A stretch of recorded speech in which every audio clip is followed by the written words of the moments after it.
Hey, what is going on, guys? Ben here. Today I have a very exciting video. Today I have not one, but two iPhone 7s, which I am going to be unboxing and reviewing. So as you can see, I got a 128GB matte black phone, as well as a special edition 256GB iPhone in jet black. So without further ado, let's jump right on into the box. So let's just put these to the side. I just had this little speaker and battery bank to prop it up. So let's jump on into the matte black box first. So as you can see, the packaging changed just a little bit. Now you actually have a pull tab to open up the phone. That's new for this year. So let's pull the plastic wrapping off the box. No more cutting into it. I no longer need this knife, which is saddening. So here is the matte black 128GB iPhone 7. So let's open up the box. And there we go. So new this year, you're actually not being greeted with the phone to start. So here is the paperwork. Let's just take a quick look. So you have a welcome to iPhone, some warranty stuff, and then Apple stickers on this clear, translucent piece of paper. Okay, and then as the camera focuses, you can see here is the iPhone 7. So let's pull it out. And there it is, still wrapped up in plastic, fresh, new. You can see that new camera, the new touch home button. This home button is actually very different. We'll get into that in a few seconds. So let's peel off the wrapper. Oh, you can see that matte color. It looks really nice. There goes the plastic wrap. So you can see, once again, that matte black, that new camera. Let me zoom in on that. So there you go. You can see the new camera, that brand new flash. We'll get into those features in a few minutes. But let's get on with the unboxing. So here's the matte black. Now, also inside the box, you get a few other things, and this is new this year.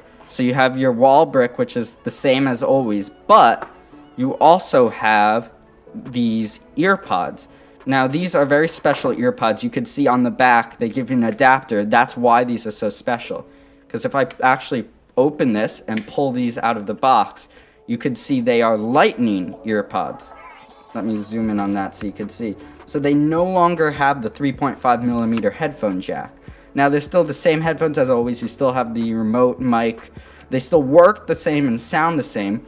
But there's no headphone jack, just a big speaker and a microphone, and then there's another speaker in the earpiece to make dual speakers on this new iPhone.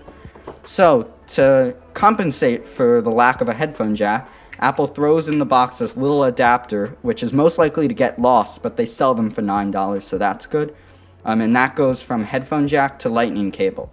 So while there is no headphone jack on the phone, they definitely have you covered if you want to listen to music. And then lastly in the box is your lightning cable. So here is the jet black. You see it comes in this nice black box, which is somewhat reminiscent of the old iPhone 3GS. You can see I got the 256GB model.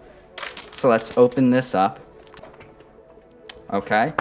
You can see they did not color match the paperwork to the box. That's uncharacteristic of Apple. Usually everything matches. And then you have the special edition matte black iPhone. Looks the same from the front as this phone, but it's the back where everything has changed. Now look at that. Look at how glossy that is. You can see it reflecting in the camera. So let's...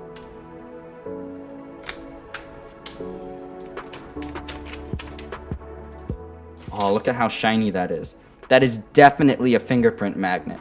Then inside the box is once again the same stuff. You've got your adapter for headphones, you've got your new lightning ear pods, charger, and cable.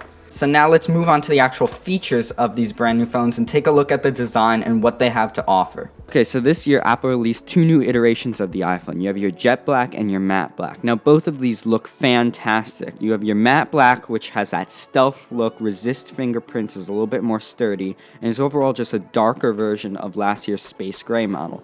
And then there's the all-new, completely different jet black that has a glossy finish, which is a huge fingerprint magnet, and it's just new and exciting. I think more people are going to go with the jet black. However, I personally like the stealth and the hardiness of the matte black model. In the end, though, either of these phones is a great option, and they both look fantastic. Okay, sorry for this little interruption, but this is actually a video test of the front-facing camera on the iPhone 7.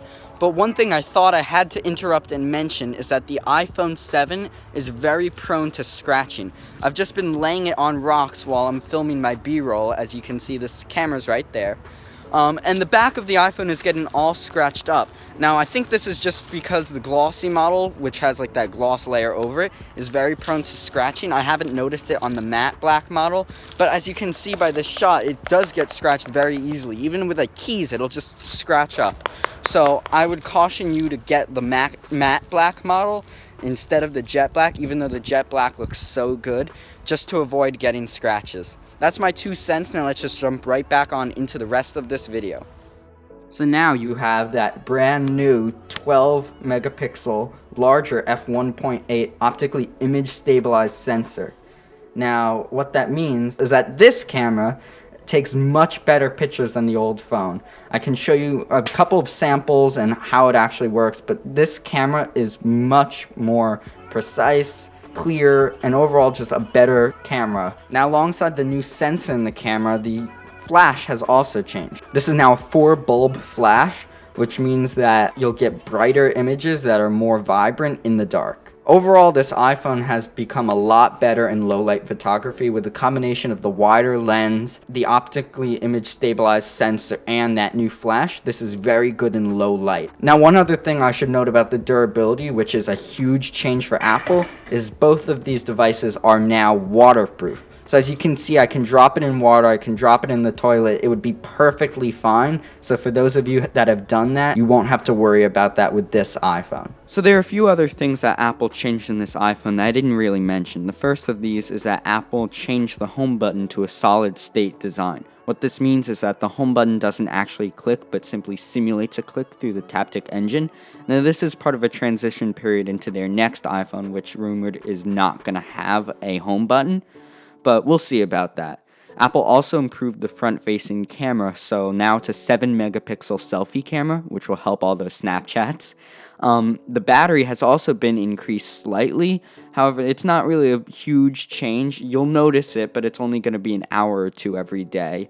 And also, the phone is much faster than the last model, and it now even encroaches on MacBook Air territory. That's how fast it is. So with a new design, better camera, better performance, better battery life, and waterproofing, the iPhone 7 is a great option, and I definitely recommend picking one up. If you enjoyed this video, please hit that like button and also comment down below on what you thought, and make sure to subscribe to stay tuned for more content in the future. Thanks, and I'll catch you in the next one. Peace. Reggie, you want the new iPhone? Look at it.